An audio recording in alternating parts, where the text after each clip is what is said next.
the Culinary Libertarian Podcast, episode 13. Welcome to the Culinary Libertarian Podcast, where the philosophy is free, but the food is on you.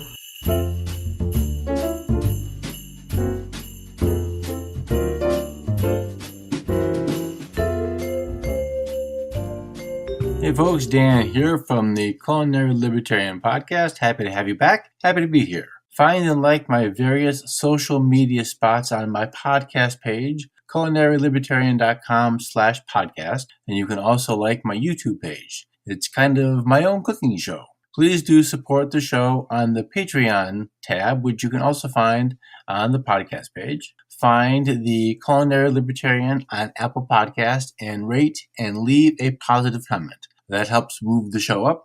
And the more people who hear the show are the more people who get cooking. And lastly, please share the show on social media. Share it with your friends who cook. Share it with your friends who eat. Share it with people who like to look at Facebook. Hey folks, today I'm playing a episode on which I appeared on our friend Sherry Voluntary's podcast. We were talking about the book Life, Liberty, and the Pursuit of Food Rights as it pertains to a libertarian position about food and property rights and, well, kind of just sort of rights in general. We sort of, as is going to happen when you talk to Sherry, you're going to go all over the place, which is the beauty of talking to Sherry, because you get to go all over the place. So it's a good talk. We had a lot of fun. Talked about a libertarian POTUS for a little bit, just to, see what would happen. And then just some fun food nostalgia when things seemed easier, which, of course, was when we were kids.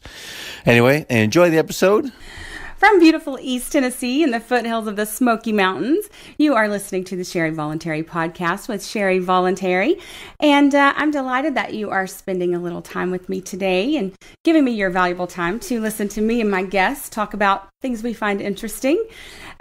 So, as you know, food is something that I think everyone on the planet can relate to because we all have to eat. And some of us like to do it a lot, like myself. So our guest today he's a man that's familiar with the art of making food, and that's Mr. Dan Reed. He has spent most of his working years in kitchens cooking as a chef. He worked up to the position of chef, but is a cook at heart. In addition to cooking, he also is a baker.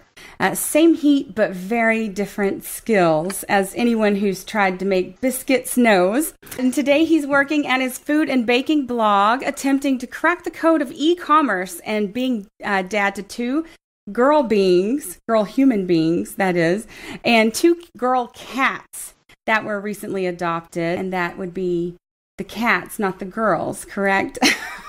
Yes. So welcome, Dan. How are you? I'm doing well. Thank you very much. Good. Great. I appreciate you coming on today. So you run the food blog, The Culinary Libertarian. I do. Yeah. And how many years have you been doing that? It's not even 1 year. Okay. I think probably it feels like August of 2017 is when I started.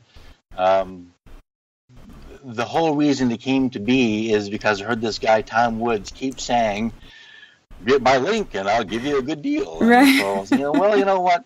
This sounds interesting. Maybe I should look into blogging. So I looked into blogging, and, well, here we are. Yeah. So I take it not only are you passionate about food and cooking, but you are also passionate about libertarianism, and that's why the marriage of the two in the blog.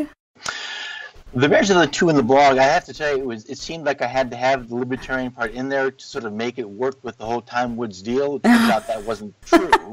But the passion for the food and baking certainly is there.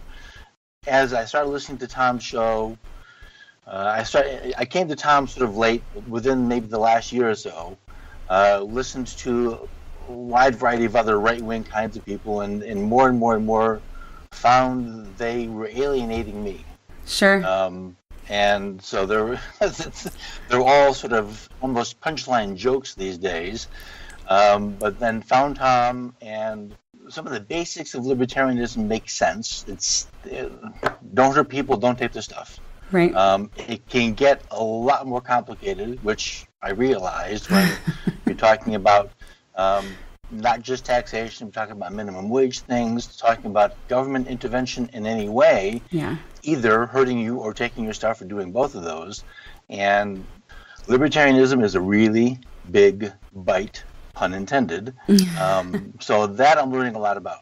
But what I'm learning about, I'm liking, because it doesn't seem that we are getting anything that looks like a solution. Now, the right question is, what does a solution look like? Well, I don't know. Yeah. That's a hard thing to answer. I asked a mutual friend of ours that question. I said, if libertarians are not altogether interested in voting because it doesn't really produce much, and no reasonable libertarian that we would want to vote for would run for office, what does a win look like? And his answer is that it starts at the local thing. Do in the house, do in the community. So I think that's where it needs to really come from, and the two then become something that you can pair together. Right. Liberty in lots of different ways. It's not just liberty from the United States government. It's liberty from any kind of oppression, even at the local level. And so that seems to be the place to start. And that's not exactly where I'm kind of doing everything all at once, but trying to get some feel of it all. And what got you and me together was the FDA and the food, and so there's a lot of regulation surrounding that is totally unnecessary. So I think you share a lot of people's feeling. I know for me, I used to be a Republican a long time ago, and I really felt like they left me. The more I learned about freedom, the less I felt they represented anything that I wanted to be a part of. So then, I found libertarianism, and it still took me a while. Once I heard the word libertarian, I didn't know for a while what that really meant. I didn't realize there was a philosophy that went along with that. And so I think you're kind of lucky in that way to get in understanding there's a philosophy to it, because I didn't hear a lot of the things regarding the philosophy until many years after I considered myself a libertarian. So it definitely was a spectrum for me, and it took a while. But once, the joke, how long is it between libertarianism and anarchism? Being a libertarian anarchist is 6 months. So that was sort of true for me. Once I found the philosophy, it didn't take very long at all before, I came to the realization that the state is a problem, and that it is the great oppressor of people, and actually inhibits them from having agency in their own lives to make their own choices and have a satisfaction in life that is hard to come by when you're being told what to do and what not to do constantly. So I think that's not that people have to be anarchists. I always say that too. I'm not advocating that everyone, anyone who's not a full anarchist is not a libertarian. I think that anarchism represents the fullness of libertarian philosophy. But, I feel that people could have different points of view on that. I don't really care what they call themselves, as long as they agree with me not to hurt me and not to take my stuff, and I'll agree with them, and we can move on from there. I agree. And so that same fellow, well, I guess we'll use his name because he's in public eye. Daniel Elwood at Actual Anarchy. We had a little message chat this morning about how labels seem in some very real way to be both an anchor and a burden and an impediment for a variety of reasons. Now, the old, I think it was Plato's cave allegory, where the one guy gets out and says, "Oh my gosh, look what's outside the cave," and nothing's outside the cave. How dare you? There is, and we all recognize, there's a comfort in what you know, and what you don't know can be just horrifically terrifying. And I'm not insensitive to the fact that this word, it sounds weird, libertarianism. It's long, it's hard, it's clunky. I thought for years it was just some alternative to Republican. I didn't realize Republicans who want to smoke weed, right? Why not? Sure. Even if you don't want to, why not?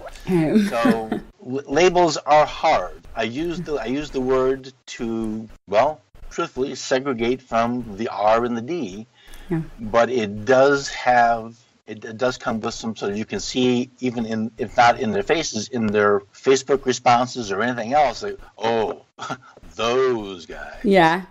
And that label does seem to get in the way of having any kind of a conversation about anything at all.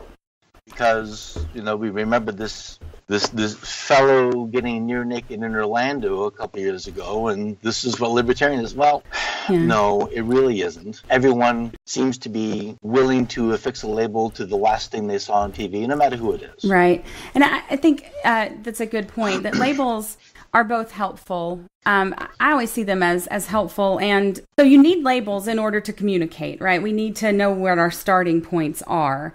But to assume that you understand where someone, all of their life, because we're all so multifaceted, and that you understand all of their beliefs just because of a label is a mistake.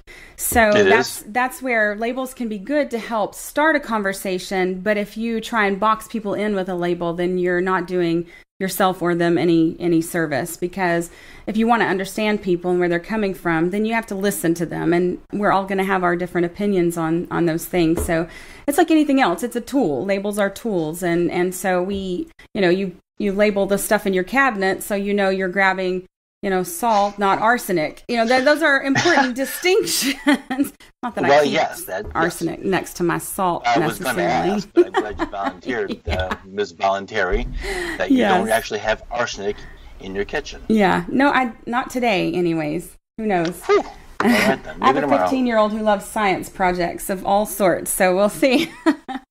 But so you read a book recently, and you were kind of discussing it in a group that we're a part of. And yes. I was really interested in what you were saying about it. So we decided to have this conversation.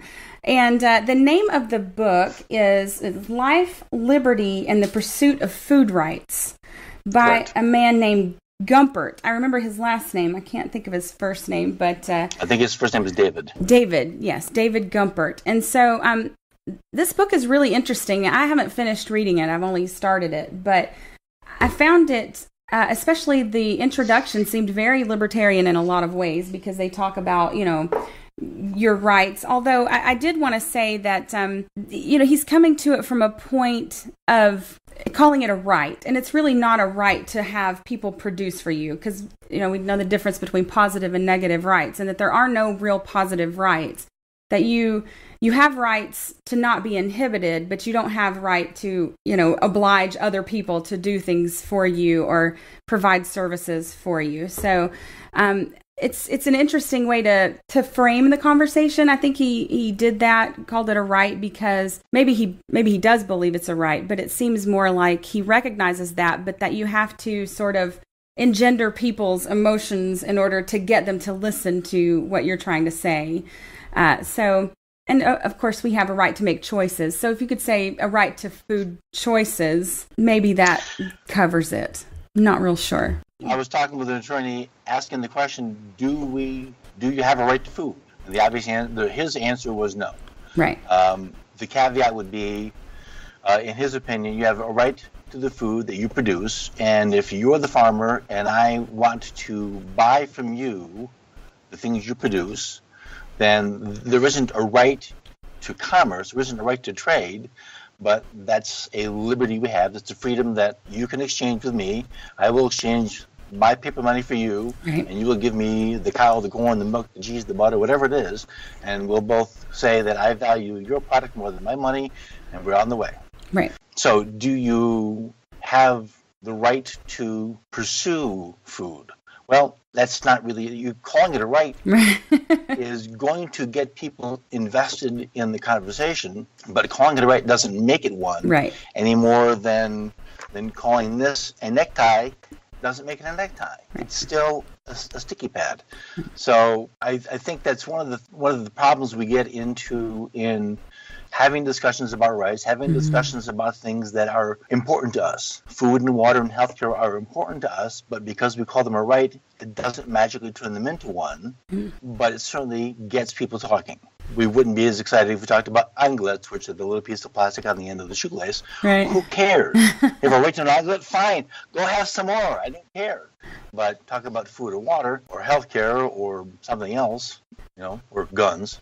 But we're not going to talk about that. Right. But it gets the conversation started. The problem, I think, is the conversation had is often an ill-informed conversation, and now maybe we're getting back to people who have labels that wish not to be moved from the position that the label identifies. Mm-hmm. And that makes actual conversation, real dialogue, real progress nearly impossible. So we get these intractable loggerheads of pro and con on any issue that's important, and we don't really get anywhere. Right. It is a good, I often think to myself, how do you get people to change their positions? Because that's what we want to do. We want to change people's positions. And, we have to also be open to being changed. And I think a lot of times it boils down to like mirroring what they say they believe. If they say they believe in freedom, then we have to the best of our ability, mirror that back to them when they say things that aren't pro-freedom at all, like you must stand for the national anthem or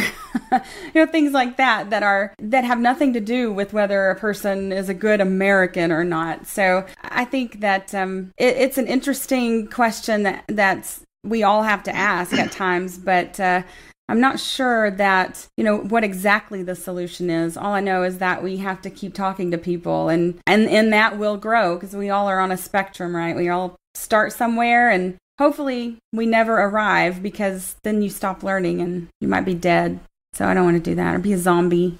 Well, no. I mean, that part's going to come no matter what. But you mentioned the word mirroring, and so because I've been reading a lot, one of our mutual relationships is the Tom Woods Show. And he recently had a fellow on, Chris Voss, who wrote the book Never Split the Difference, which is about negotiations. Now, Chris has some great stories, all the juicy bits about his job, but then turns those juicy bits into very useful things to use, ways to negotiate in real estate or in business or in husband and wife or parents and kids. And so one of the things, by the time I finished the book, what I realized, which you have to get, he doesn't say up front, but maybe he does and I missed it. Anytime two people are talking is an opportunity for a negotiation. Sure. Now, it's not like they show on TV and in the movies. It's sometimes TV just in the movies. Terrible writing.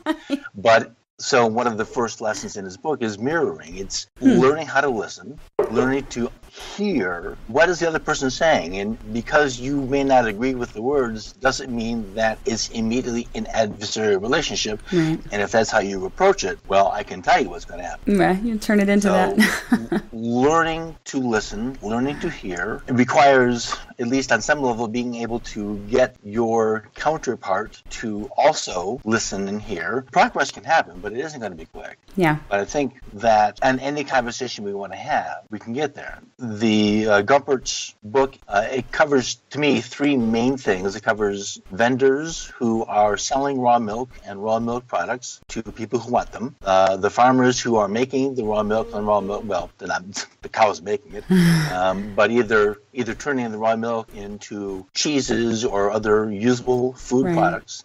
And then some court trials that went on and how some communities responded to creating a situation where the federal government is, by definition of the contract, excluded from interfering. Mm-hmm. So the book was fairly actually a lot eye-opening in the fact that there are some judges, and I wrote it down here, that they think that, I don't know who they are exactly because I have to go and get the exact details, but that a judge decided that the people had no right to the food they grow and had no right to feed their children a particular food. That's going to stick into people's craws. They're going to say, well, hang on just a minute. Right. So I don't have a right to the food I grow in my garden. If I go out into the woods to cut down a bunch of trees and build a house, what's to say that the same interpretation means that I don't have a right to my homestead? Right. Well, if I didn't build it and I just bought it, even though that's a contract, what right? I mean, it seems to me a horribly slippery slope. Yeah. And it doesn't seem at all absurd to think that we could get on this slippery slope looking at how politics has been carried out in the last 20 years. Yeah.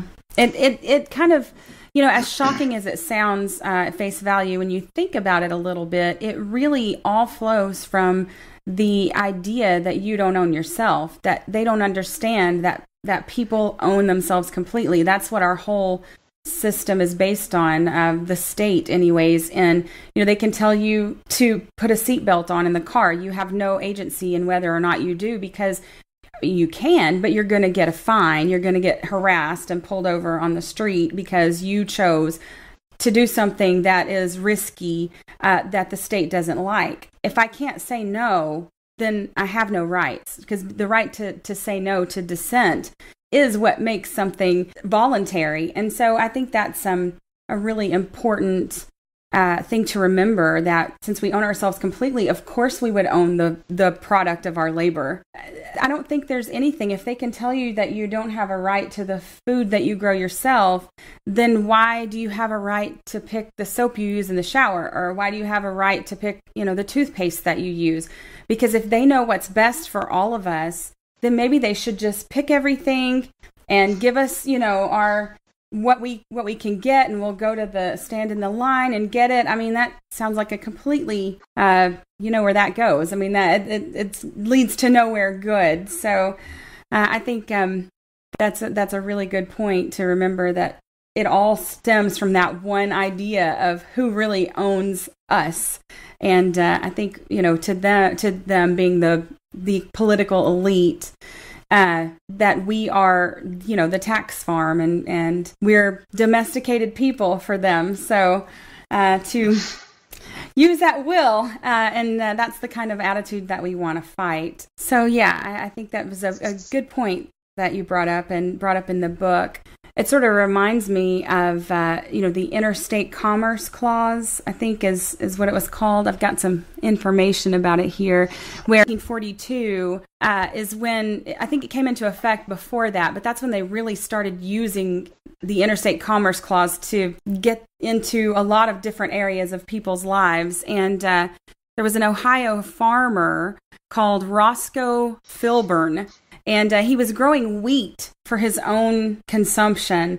And so they got upset, the state did, with him, because they said that him not buying feed on the open market, instead feeding that to his animals, would cause a problem with interstate commerce. And that was why they had a right to say, stop him from feeding his own animals, is because he wouldn't be spending the money in the market. It's ridiculous, but that is the state for you, and the way they think. It's to have a substantial economic effect on interstate commerce. And then in 1933, when FDR, he had like 6 million pigs slaughtered, millions of acres of land they paid farmers to till under, especially in the South, cotton plantations or crops, that in order to create scarcity, so the prices would go up when you have people who can't pay for those prices. I mean, it was ridiculous in the way that they carried that out. But even there, you see where they're involving themselves in the production of those kinds of goods, food and cotton for materials, textiles and things, that they really do believe that they have the authority and the right to get in between the market, the consumer and the producer, and kind of intercede in that somehow. And usually if they don't, it's not to say everything will be perfect, but it would probably be much better if they weren't interceding in those ways and protecting us from ourselves. So in the book, one of the things that the first story that they start out with talks about the truck coming from up north, from Amish farms, I believe it was, to Florida, I think, to a food club. And these people were buying raw products. What really caught my attention about that was the kombucha that they mentioned there, because my son used to, I don't know if you say grow or make or ferment kombucha. You kind of do all those things with it. Right. But that there was meat, like thousands and thousands of dollars worth of food that the government decided they didn't like, that people were eating it without the FDA approval. And so the meat didn't have the USDA stamp. Right. The only thing missing on that meat. And so, as he tells the story, but having been in food, I can look at a piece of meat, and pretty much anybody who's handled meat, if it's slimy and smelly and it has things moving on it, Well, that's probably not something you want to eat anyway. So it's automatically selected as being out. Wholesome fish, chicken, meat, whatever it is, doesn't smell bad. It has an odor to it. In some cases, fish doesn't have an odor to it, but that's another story. But it's easy to discriminate wholesome from unwholesome. And the fact that this meat didn't have a little purple sticker was all that the FDA needed to throw it just buried in the landfill. Did you get to the part about the lady holding the picnic in her farm, in the corn rows? It's coming up. Same problem.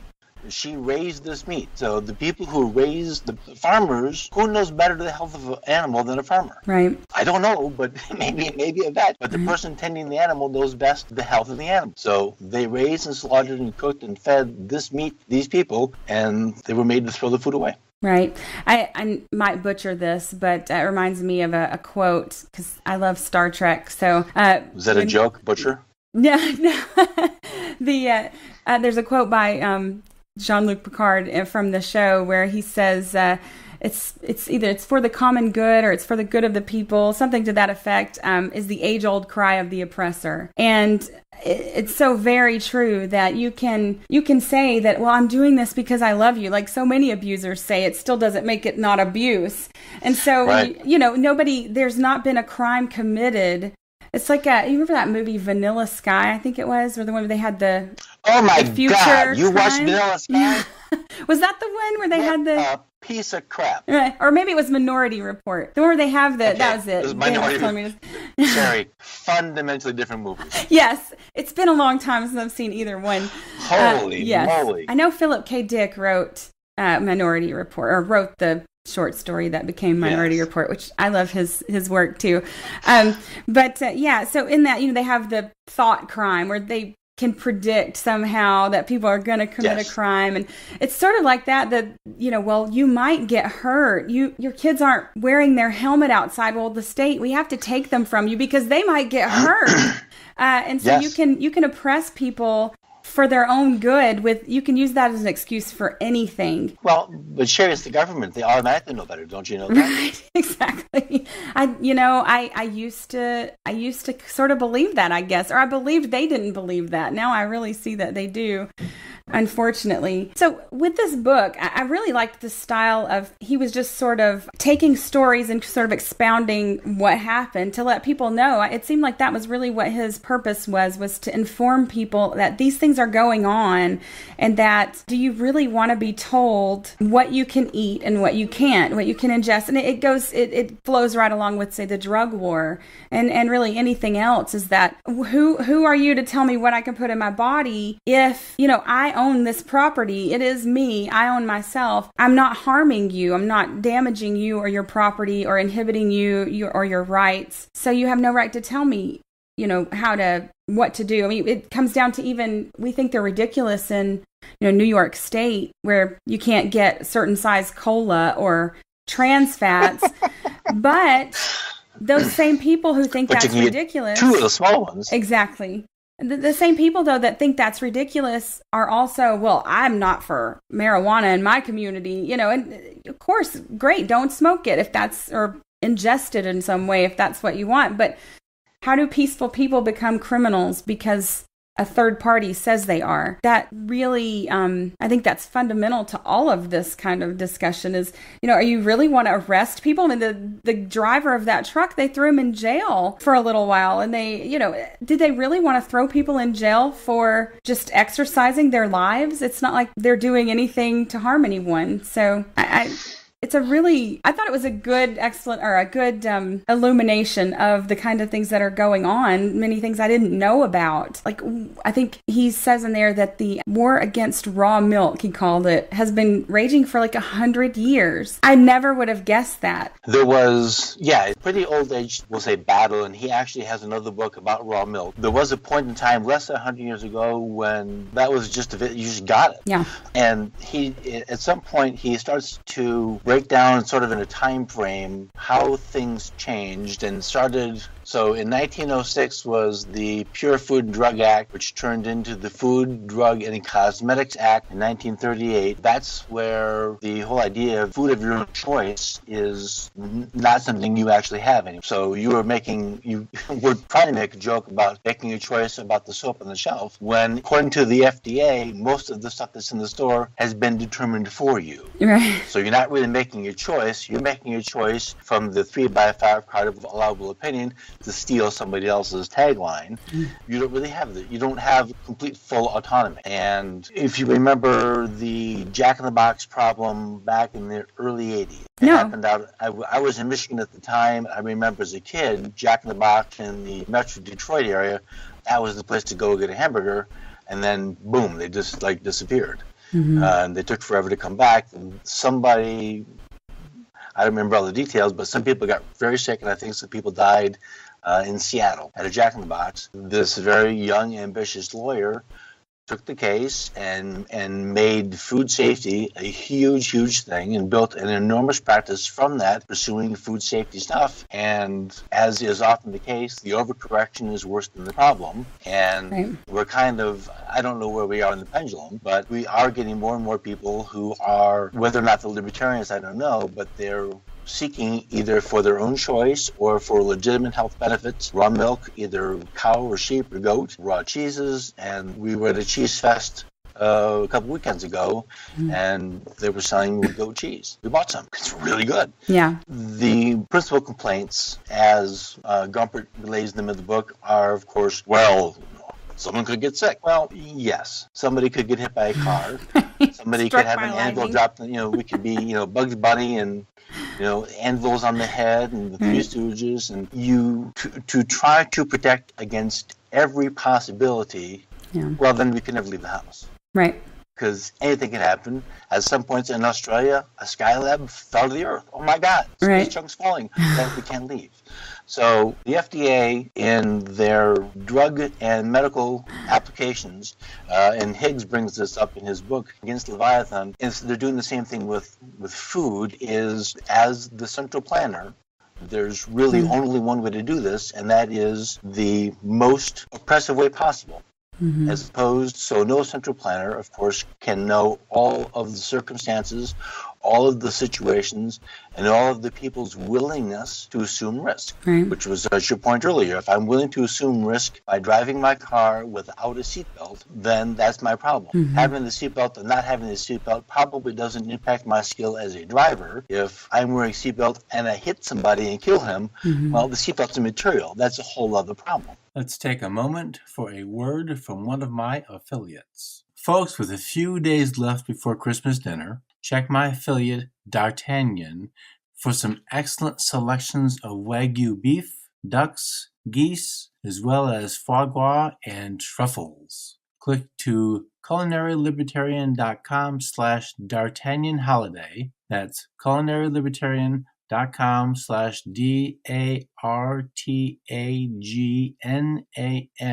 holiday, or see the show notes page, culinarylibertarian.com/13.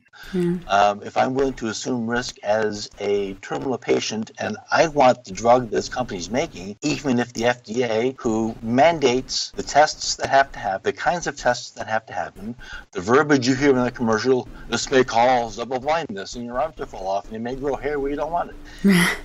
Those lines, those things have to say are mandated by the FDA, and they cannot say anything that's off the script. So it's sort of a vicious cycle too, don't you think? I mean, because it's horrible. Yeah, and the more encroachment we have into our lives, state encroachment, the more we get, because like what you're saying now, we have seatbelt laws to protect us from our own self and accidents, and we have all these different nanny state type of laws, and now you get into healthcare. Well, I've heard the argument from people, why should I pay for you if you're not going to wear your seatbelt and you get hurt worse than you would have been? then yes, we have a right to tell you that you should wear your seatbelt. So it goes further and further down that road, and the more entrenched it becomes, the harder it is to fight. So, I mean, we know from just living life and seeing how things work, that the more power that the state gets, the harder it is to rein that in and to bring it back. It's a much harder battle to fight to regain power, regain freedom, than it is to give it away. It's just like, getting fat. Like, it's so much easier to get fat than it is to get it off. I wish that weren't the case, but so, it really is the same with the state. It's much more work, and you have to convince so many more people to get involved. I mean, if you're going to go the political process route, then it seems that can be really daunting sometimes. Although I do think the future is bright. I have a lot of faith in my fellow man in a lot of ways, and I hope that faith will be borne out, because I don't know, some days I'm like, and nobody wants freedom. Nobody wants to, be responsible for themselves. But I really think people, if they experience it a little bit and they really understand that, I guess I see where people are coming from, that they have a lot of compassion, but it's often misplaced. And so instead of being compassionate on individuals about their needs and how I can help them as an individual, to say to a proxy, well, if I give you money, will you take care of my brother? It's sort of a roundabout way to do things. So I think if we can just, keep pushing the messages that we're pushing, maybe it'll start to break through. And I think it is in a lot of ways. And you look at drug laws with, cannabis in parts of the country where states have legalized it. I would love to see it decriminalized, but it's a step in the right direction. I think the same with raw milk. I remember back in the 90s, I lived in Wisconsin, the late 90s, and I tried to get raw milk from a farmer that lived next door. I did get the milk from them. This was, Colorado a few years later is where I was living, and I couldn't get the raw milk there. I had been drinking it in Wisconsin, and then I couldn't get it in Colorado because every dairy I called was like, are you kidding me? I could lose my farm because I sold you raw milk. I can't do that. So that was like a big wake-up call. Like, what in the world? Why would that be an issue? Like, milk from the cow that day is not going to harm me. It was a real eye opener, even though it didn't really wake me up at that point. I didn't go, well, that's ridiculous. I should be able to ingest what I want. I was still sort of bought into the system that, well, I know they've got their reasons, and I'm sure people could get hurt or, whatever. But I think, it just takes time for people to come to those sorts of realizations that, taking a risk, everything in life is a risk. So I should be able to take my own risks and not, being prohibited from doing that. With the book, there was a quote in here that I did want to read. And it seems like the person who wrote it, Joel Salatin, I didn't have an opportunity to look him up. But I don't know if he's a libertarian do you know who he is? I do. Okay. There were some of the things he said that seemed very libertarian. I don't know that he is, but he certainly understands that he owns himself, because he says in there, who owns me? God, my neighbor, society? If I am simply a societal asset like copper fittings on an assembly line, then certainly society has a justified vested interest in keeping me from engaging in risky behavior that may land me in the hospital or in an insane asylum. It has an interest in keeping me out of churches that may make me unproductive social asset. But if society does not own me, what if I am free to practice my own beliefs and actions, even if someone considers them risky? Generally, personal rights extend as far as my neighbor's nose. I can be noisy unless the noise infringes. So he goes on from there, but to talk about how he owns himself. And I thought that's, I wonder if he's read Rothbard or something, because... I don't know. I ran into his name first in Michael Pollan's The Omnivore's Dilemma. Okay. And which was a spectacular book, very well researched. I don't think Michael Pollan is a libertarian, but Michael Pollan certainly is interested in liberating food from the hands of those who would oppress us with it. Mm-hmm. The thing that stuck out to me about Joel was his chicken farm. As I remember, at least the story, often had FDA regulators showing up and trying to correct him on how he was slaughtering chickens. And his his statement to them and in the book was the single best disinfectant on the planet is sunshine and fresh air. So he would process these chickens on a concrete slab, and there was stainless steel tables and possibly a roof but no walls. And again, so here we are with people whose job it is to handle the chickens. They know what they're doing, at least at the time. If you wanted a chicken from Polyface Farms, you had to go drive and get it. They didn't mail it. They didn't freeze it. You want it? Come butchering days, today, tomorrow, the next day, whatever it is, come and get it. Yeah. So he has been a very vocal and important person in the, well, we'll call it the food rights movement, but we'll just call it the food movement. Sure. So he's got several books out and books like this. He writes prefaces, and I have never met him. I've never talked to him, but he's definitely an important person. Sure. I think it's good to remember, and this goes back to libertarianism, that it really doesn't matter what someone calls themselves, whether even they know that they're, say, a libertarian as far as the philosophy goes. That the important part is that they come to the understanding that they have freedom, and that to protect their freedom, they need to protect your freedom as well. So, like the food rights, movement, as they're calling it, that's a great way. If people start thinking more about people's rights, the individual's rights to ingest things, then maybe that leads to further conversations and further conversions into a freer mindset of thinking, and that's what we want. I don't care what people call themselves, honestly. Right. What I care about is that they want to get to a place where we can all live and be comfortable and have agency in our own lives. That's really what's important. And you mentioned Michael Pollan, which he wrote The Botany of Desire too, and I love that book. It's amazing. The research in there is just really wonderful, and it's just such an interesting historical look at food. But also in it, let's see, what do they call it? You may know. It's been a long time since I've read it, but he talks about how in the grocery store now we have like 3 varieties of potato, and we have one kind of banana, and it's where there's not a lot of biodiversity being represented anymore. So it's changing. You need that biodiversity in the environment, I guess. And so our food choices, or what is being presented to us in the grocery stores and what we're getting used to is what we'll continue to buy. And so it doesn't promote those different varieties being grown because it works in a market where I'm going to give people what they want so that I can make my money and live my life and buy the things I need. So I wonder how, I thought that's a really interesting subject, and I wonder if you had any insight into, biodiversity and how that what maybe we could do as consumers to kind of generate more of that, or if it's important. Maybe he's wrong about that and it's not important. I don't know. Well, I don't know a lot about it. I think part of the reason tomato A wins out over tomato B is because tomato A can be picked green and shipped across the country and still be presentable. I think that general idea applies to pretty much all produce that you see. What's going to ship for the furthest and hold the longest for the most resale possibility. The solution to that, and so,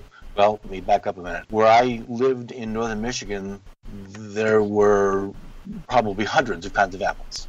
Yeah. Now, when you go to the store, if you see 20, that's a lot. But it's kind of picking winners and losers because of what's going to ship, what can you make the most of, what's cost efficient to ship. If I can only ship 5 cases of this kind of apple, well, it's just not worth it because it's new, no one's going to buy it. So the way that biodiversity can at least be preserved to the extent that the local people can advantage of it is go pick when apple season comes in. Wherever you live in this part of the world, I don't know in Tennessee if they have lots of apple trees, but in this part of Oregon and certainly in the old part of Michigan and New Jersey where you've got lots of apples, go pick them. If you can find an old apple orchard that's had apples, go get them. Another one of our libertarian friends, Brian McClanahan's catchphrase, it's a good one, is think locally, act locally. Right. And which gets us back to what Daniel and I were talking about. How do we win? Well, it depends. First, what do you define as a win?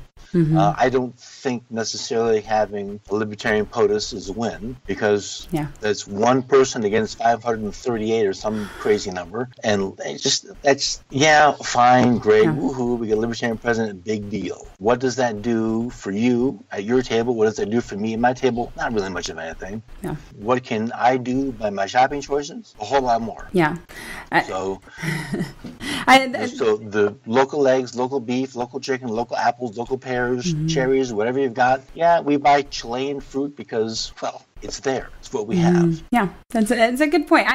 I was thinking about something you said with, you hear about the local food movement or, buying locally and how that can be important and or eating seasonally because that can help people to like in food in the seasons, there aren't that many times of year that sweet things are in season. So, right. It keeps you kind of moderate in your food choices, just as from a health aspect. With the president thing, I think for me, the best thing about having a libertarian president would be the gridlock that it would create in the state system. I mean, that's my goal of I don't vote nationally, but if there's going to be a third party presence, I want it to be to create gridlock. That's all I want to end the state in that way and the force that it has upon people. So I think if they can do less, that's great because every time they do things, it usually has unintended consequences that make my life harder. Helping, so please. Don't help so much. I think that's the real benefit of any kind of third party actual political power. So you said you lived in Upper Michigan, and you lived in Michigan. I used to live in the UP myself, up on the Keweenaw Peninsula. Well, I'm sorry about that. Oh my God. Yeah. So we had like 42 feet of snow the first year I was there, and that was August, right? Yeah. It wasn't that far into the winter. Yeah. It was. It's a beautiful place, and the people there are wonderful. It is gorgeous, and I've been in many places in the UP. We went to Whitefish Point, and Michigan Tech. It's gorgeous up there. Copper Mountains, very beautiful. Lake Superior is one damn cold lake. Yes. Always. I was in an elementary school when the Edmund Fitzgerald sank. Oh, really? And my mother knew some people from the Maritime Academy in Traverse City who were on the boat. So that was a very sad time in Traverse City when that went down. Yeah. There was Underwood Orchards had pears and plums and peaches and apples, and the first time I was ever in a giant orchard picking all kinds of things. And of course, Traverse City is the cherry capital of the world, so you had to go cherry picking, which was great fun. Yeah. So getting fruit eaten within an hour of picking, there's not a lot. I mean, if you can do that, no matter what it is, grow zucchini, grow an acorn squash, grow something, pick it and eat it. To know how great produce can taste is like, wow, it makes the store stuff taste like cardboard. Yeah, that was one of the things that bothered me actually when I moved to Upper Michigan because their growing season really isn't that long. So they shipped in a lot of things green because there was no way to preserve, for there. So I was really starved for fresh produce when I lived there because I get a lot of whitefish though. Yeah, that's true, and I don't like fish. That's the thing. And they, did the smoked fish, what do they call it? Then the tents, they'd have like a teepee and they smoke the stuff up there. And it's just a beautiful part of the world. I just, when you mentioned that, it reminded me of living there. So I would love to visit in like the 2 weeks of summer that they have. It's amazing. But yeah, it's a tough place to live if you're not loving the cold, and I'm not really a cold weather shovel in, shovel out type of girl. So it was an interesting 2 years. Yeah. But let's move on a little bit now to, or unless you have anything, maybe summation of the book and what you thought the best takeaway. Well, the book is worth reading, partly just to find out the extent to which the FDA is willing to go to destroy product and make criminals of otherwise normal, law-abiding people just trying to make a living. These aren't armed thugs going and stealing stuff. These are just people trying to feed their families and raise their kids. Yeah. And they're about as far away from criminal as I can imagine. To get some sense of what the scope of this is worth reading the book. I think the author probably feels that there is a right to pursue the food And that might just be one of those distinctions without a difference. That's opinion in any event. It's not fact, but it's definitely something that I think lots of people who are interested in food and finding some way out from under the thumb of our overlords would be well to read. Yeah, I'm interested. I'm excited to finish reading it because I think it's just good to have an awareness of this kind of thing that's going on and that encroachment. It's just one more argument in the arsenal of reminding people that they can be self-sufficient or at least self-directed. That not everybody has to live off the grid. That's not what I'm saying, but that that I can make a choice and it's okay. It doesn't have to be regulated to high heaven in order to be okay for me. And so I think that's really important. I don't know if you remember a few years ago, and being in the industry that you're in, where some bureaucrat, little cone-headed, pencil-pushing bureaucrat that went into that artisanal cheese makers and saw them aging cheese on wood boards. And it got his panties in a twist. And so big one. Yeah, and almost ruined an entire industry that has been around far longer than the United States government has been around. And that much power could be in the hands of one little nerdy bureaucrat is insane. And he's someone who he doesn't understand the food industry if he thinks that's dangerous. It might be. It's a risk, maybe, but it's not. They've been aging Parmigiano Reggiano for about 600 years in Italy on wood boards, and as far as I can tell, Italy is still populated by Italians. It's one of those things where you go, I can't believe that people are actually taking this seriously. Yeah, so. Well, it was a big deal because there's a small cheese company called Sweetgrass Dairy in Thomasville, Georgia. Okay. And when I was sous chef at a private dining club in Tallahassee, they came knocking on the door and they said, we're fairly local, we're making this cheese. So we started buying it. And it was fantastic, and still is. They won awards. They've been in business now for 20 years. But I called them. I said, "Wow, what's this going to do to you?" Well, this might be a hit. Well, luckily, it all I think finally went away. But it was a real concern for the small cheese people who depend on that product for their livelihood. And so, I think Fred Blassie's pencil neck geeks are everywhere.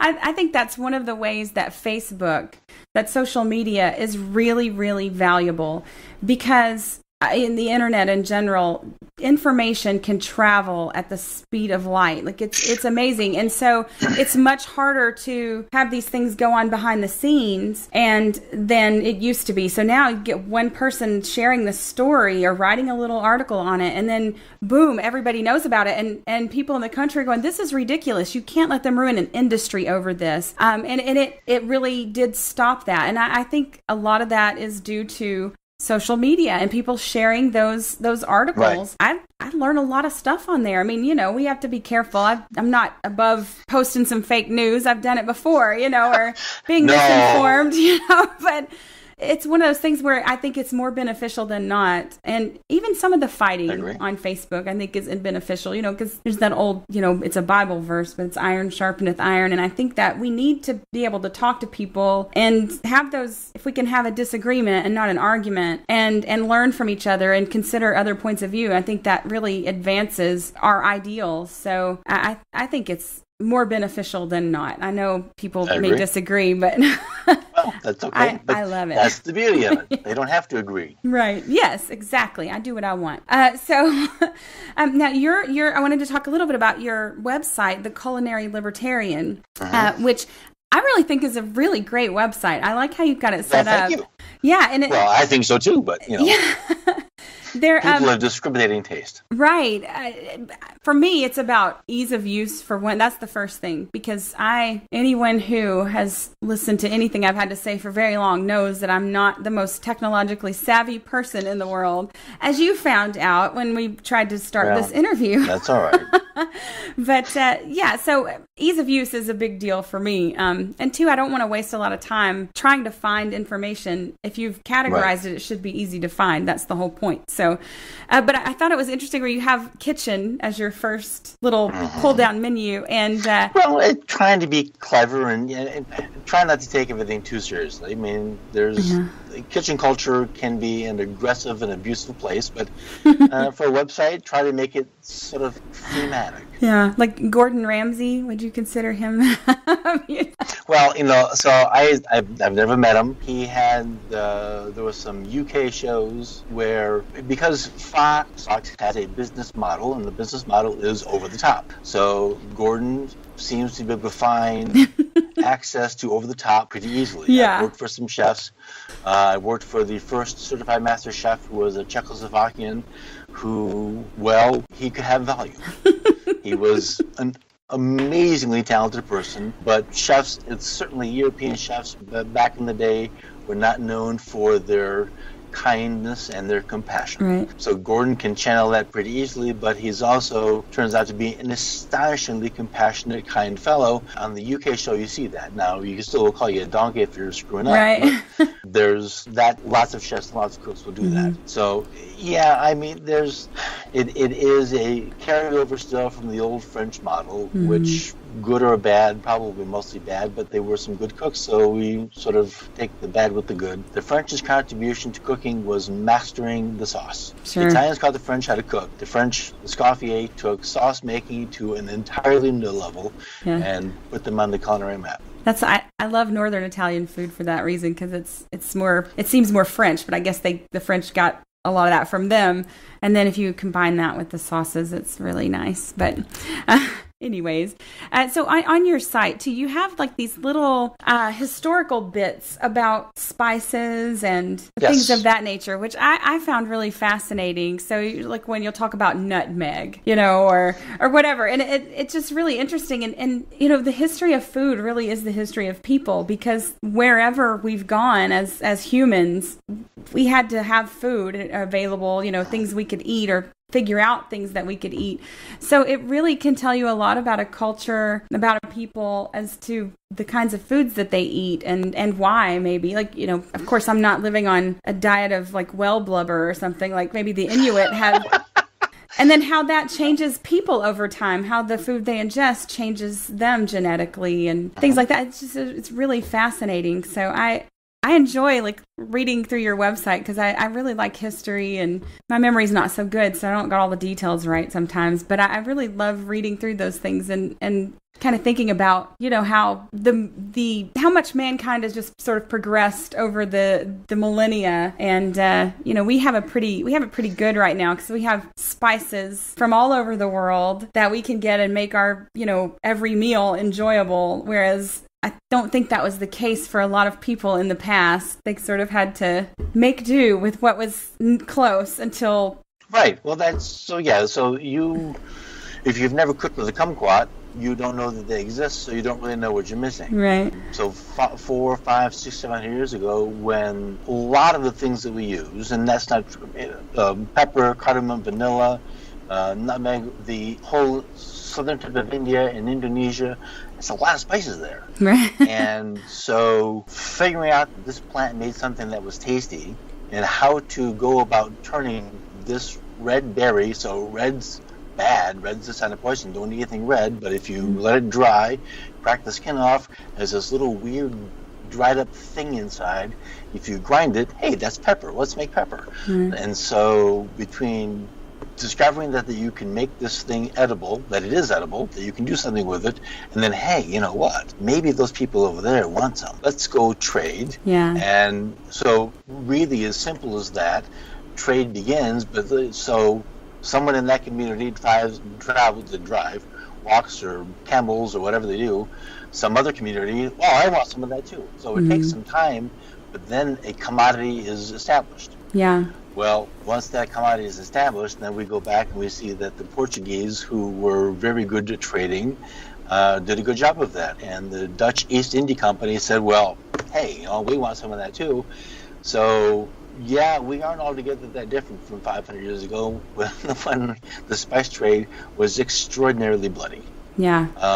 wars over spices ensued, and it was ugly stuff. Yeah. So happily, we don't have that any longer. We have other problems. I did a piece on the Madagascar vanilla and engaged in an email conversation. Somebody very knowledgeable on Madagascar and Madagascar vanilla beans, who really wanted me to take her position on Madagascar and the labor problem and there aren't really unions, but there were price controls put in. Mm-hmm. Which are, it's like, okay, hang on a minute, let's go get our economics in one lesson. Not a good idea, and turns out that wasn't a good idea. They had some problems in Madagascar with the government.